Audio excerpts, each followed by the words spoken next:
The train rattled and groaned as it cut across the endless stretch of prairie. Clara pressed her gloved hands tightly in her lap, trying to still their trembling. The clatter of iron wheels against the tracks matched the anxious rhythm of her heart. She had never been so far from home. In truth, she had never truly had a home. All her life, she had been passed along like a parcel, first from her parents' farmhouse, where she was the forgotten middle child, then to a series of households where she worked as little more than a servant.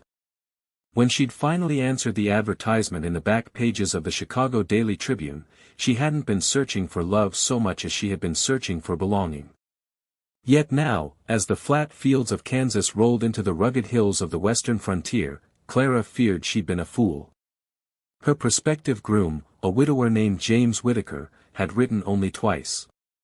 His letters were short, businesslike. He had not called her dearest or even dear.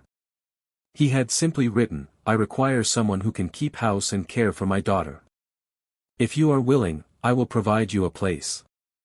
No promises. No tenderness.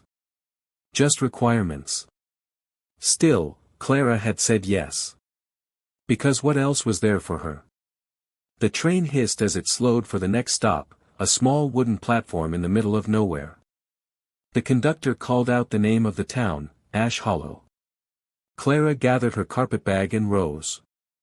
Her legs felt unsteady, as though the whole world were swaying like the train car. When she stepped down onto the platform, the dry wind immediately snatched at her bonnet ribbons. Dust swirled around her skirts. She scanned the station eagerly, her breath caught halfway in her throat. But there was no one waiting. A couple of farmers leaned against the post office porch, watching with idle curiosity. A mother shepherded 3 children across the street. A tall man spat tobacco into the dirt and hitched up his mule. But no one approached her. Clara clutched her bag tighter. Surely James would come.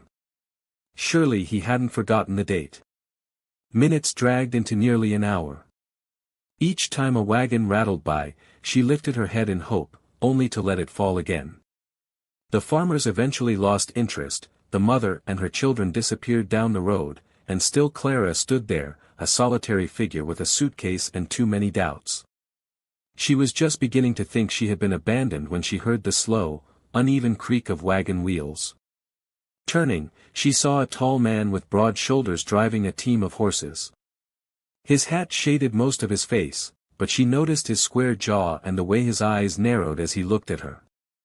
"Miss Clara Bennett?" His voice was deep, clipped.